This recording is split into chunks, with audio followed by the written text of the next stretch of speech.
कि आखिर पिंजड़े में शेर आया कैसे। बकरी का लालच ना होता तो शेर आता ही नहीं ना पिंजड़े में, और पिंजड़े में आता नहीं तो पकड़ा नहीं जाता। स्वयं अखिलेश यादव सामने आते हैं इसलिए कि वो मुसलमान है, तो मैंने मुसलमान होगा, अपराधी होगा, उसको संरक्षण दोगे, अतीक बनाओगे, मुख्तार बनाओगे। मुसलमान यदि आतंकवादी होगा उसको छोड़ने की सिफारिश करोगे। कुछ लोगों तो उससे को दूसरा नेता अखिलेश यादव के बाद यदि किसी का नाम कन्नौज की धरती पर लिया जाता है, उसका नाम है नवाब सिंह यादव। मैंने कहा ना कि फोटो तो अखिलेश जी की योगी जी के साथ भी वायरल हो रही है, तो क्या अखिलेश जी योगी जी के लिए काम करते हैं? और जिसको निकाल दिया जाता है वो इंडी गठबंधन की अभी जो रैली हुई थी जिसमें राहुल और अखिलेश दोनों लोग आए थे, और राहुल और अखिलेश के बीच में नवाब सिंह यादव खड़े हुए हैं, तो क्या राहुल गांधी के साथ में आए थे क्या? तो या तो उत्तर प्रदेश के सभी मेरे उन यादव भाइयों को भी समझना चाहिए कि यह बांग्लादेश के हिंदुओं के साथ नहीं खड़े हुए, और ये यहाँ पर भी देखो हिंदुओं के साथ नहीं खड़े हो रहे हैं। वो तो लड़की ने तुरंत फोन कर दिया, पुलिस पहुंच गई थी, तो बात तो सभी लोग कह रहे हैं कि बलात्कार नहीं हुआ, बलात्कार की कोशिश हुई है। अच्छा, जो उनके परिवार का कहना है कि उनकी बुआ है वो 3-4 साल से बीजेपी के लिए काम कर रही है और सपा में वो पहले थी, लेकिन नवाब सिंह से वो व्यक्तिगत जानती थी, इसलिए देखो हम तो मालूम नहीं, मेरे तो संपर्क में जानकारी में है नहीं। और दूसरा ये महिला कौन है क्या है, अभी इसको मैंने नगर अभी जो वर्तमान जो चुनाव लोकसभा का चल रहा था इसमें मैंने इसको कहीं देखा भी नहीं।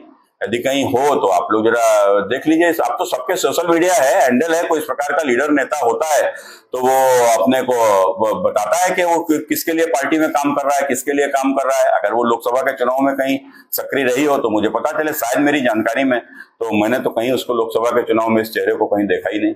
माननीय मंत्री असीम मसूद जी के साथ महिला नहीं, देखो मंत्री के साथ में किसकी फोटो हो सकती है, और एक तथाकथित महिला कोई जो जिलाध्यक्ष बताई जाती है उसके साथ में भी उसकी फोटो दिखाई जाती है, तो वो महिला के भी हम सभी लोगों को मालूम है, उसमें कहने की आवश्यकता नहीं है।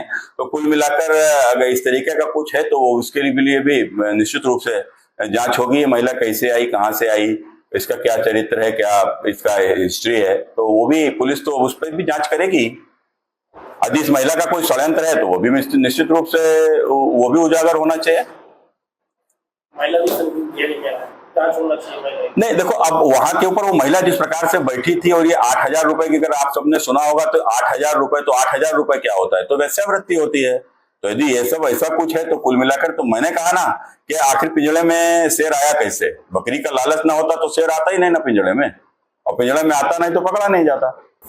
कुछ लोगों तो उससे को दूसरा नेता अखिलेश यादव के बाद यदि किसी का नाम कन्नौज की धरती पर लिया जाता है, उसका नाम है नवाब सिंह यादव। और आज उससे पल्ला झाड़ना तो मैं स्पष्ट रूप से कह रहा हूं, समाजवादी पार्टी का बहुत घृणित चेहरा है। एक व्यक्ति अयोध्या में 2012 में समाजवादी पार्टी में आता है, नगर अध्यक्ष बनता है, उसके ऊपर गैंग रेप का आरोप लगता है, और उसके बाद में उसको बचाने के लिए स्वयं अखिलेश यादव सामने आते हैं इसलिए कि वो मुसलमान है, तो मैंने मुसलमान होगा, अपराधी होगा, उसको संरक्षण दोगे, अतीक बनाओगे, मुख्तार बनाओगे। मुसलमान यदि आतंकवादी होगा उसको छोड़ने की सिफारिश करोगे।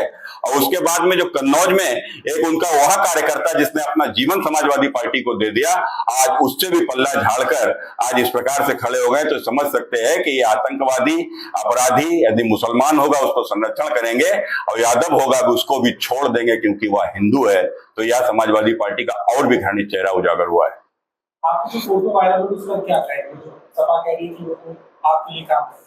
हाँ, तो मैंने कहा ना कि फोटो तो अखिलेश जी की योगी जी के साथ भी वायरल हो रही है, तो क्या अखिलेश जी योगी जी के लिए काम करते हैं? वो फोटो किस समय की है, किस दौरान की है, क्या? ये फोटो एक शिवपाल सिंह जी यादव हैं, और जो कि नगर पालिका के कर्मचारी भी रहे हैं, और वो उनके बेटे की गमी हुई थी, और वो नगर पालिका में चूंकि मेरी माताजी अध्यक्ष रही थी, तो इसलिए मैं कच्ची में उनका जवान बेटा मरा था, तो मैं वहां पर गया था, तो वहीं पर शायद यह भी थे, इसमें मेरे साथ में फोटो आई है। सपा तो करेगी, हमने 5 साल पहले ही निकाल दिया। अगर समाजवादी पार्टी ने इनको कहीं से निकाला है तो समाजवादी पार्टी को उसका पत्र जारी करना चाहिए, और जिसको निकाल दिया जाता है वो इंडी गठबंधन की भी जो रैली हुई थी जिसमें राहुल और अखिलेश दोनों लोग आए थे, और राहुल और अखिलेश के बीच में नवाब सिंह यादव खड़े हुए हैं, तो क्या राहुल गांधी के साथ में आए थे क्या? तो राहुल गांधी को बताना चाहिए कि अगर अखिलेश ने निकाल दिया तो शायद राहुल इनको मंच के ऊपर लेकर आए होंगे। और दूसरा, अभी 25 जुलाई को एक समाजवादी के ट्विटर हैंडल से ट्वीट होता है, उसमें अखिलेश यादव जी इनको माताजी की मृत्यु के ऊपर इनको संवेदना व्यक्त करते हैं, और उसके बाद उनका पत्र भी आता है। शायद आप लोगों के लिए भी अखिलेश जी का आया ही होगा, किसी के यहाँ गमी में जनरल तो आ ही जाता होगा। तो कन्नौज में शायद इसीलिए नवाब सिंह के लिए भी चला आया। तो कुल मिलाकर ये तो सब दर्शाता है। तो मैंने क्या कहा, अयोध्या वाला चूंकि मुसलमान था, कन्नौज वाला हिंदू है, तो झक मरा के कहाँ जाएंगे, तो साथ में आएंगे ही। तो या तो उत्तर प्रदेश के सभी मेरे उन यादव भाइयों को भी समझना चाहिए कि यह बांग्लादेश के हिंदुओं के साथ नहीं खड़े हुए, और ये यहाँ पर भी देखो हिंदुओं के साथ नहीं खड़े हो रहे हैं। यही इनका चरित्र है। उनकी तरफ से कहा जा रहा है कि साजिश के तहत ये सब पूरा षड्यंत्र रचा गया। साजिश है तो उसको साजिश की जांच की मांग हो, आप जो भी हो, मैं आप अगर इस प्रकार की कोई डिमांड करते हो तो मैं भी उसका समर्थन करता हूँ। साजिश है तो बिल्कुल ही ओपन होना चाहिए। साजिश है तो किसकी है, यह भी सामने आना चाहिए। अब उनके लोग तो कह रहे हैं कि उन्हीं के पार्टी के लोगों के द्वारा ये साजिश है कि उनकी पार्टी का एक मुसलमान जिला अध्यक्ष है, इसको निकाल देता है पार्टी से। तो ये कहीं पार्टी के भीतर कोई हिंदू मुस्लिम संघर्ष तो नहीं है, उसको भी देखना चाहिए। नाबालिग किशोरी है, सर कैसे ले पहुंची बात? देखो कुल मिलाकर कौन कैसे पहुंचा, क्यों पहुंचा, रात का 1:30-2 बजे की घटना आखिर वहां के ऊपर क्यों घटी, क्या है, ये तो निश्चित रूप से जैसा कि अभी तो जो लड़की के पक्ष का जो सुना है, जैसे एसपी का जो अपना उसमें बयान आया है, उस आधार पर के उनके पास में फोन पहुंचा कि उससे प्रयास हुआ, तो उसमें पुलिस पहुंची और वहां के ऊपर गिरफ्तारी हुई। विषय ये नहीं है, विषय ये है कि जब भी शेर का शिकार भी अगर होता है तो शेर के शिकार के लिए पिंजड़े में बकरी को लगाया जाता है। तो जब शेर बकरी को खाने जाता है तो ही तो पकड़ता है ना। तो कुल मिलाकर यदि कोई भी ये षड्यंत्र है भी, अगर इनकी पार्टी के लोगों को तो मौका किसने दिया, तो स्वाभाविक है। देखो ये घटना एक बहुत स्पष्ट रूप से एक बात साफ कह रही है, और ये घटना समाजवादी पार्टी के चरित्र को भी उजागर कर रही है। इसकी निष्पक्ष जांच होनी चाहिए।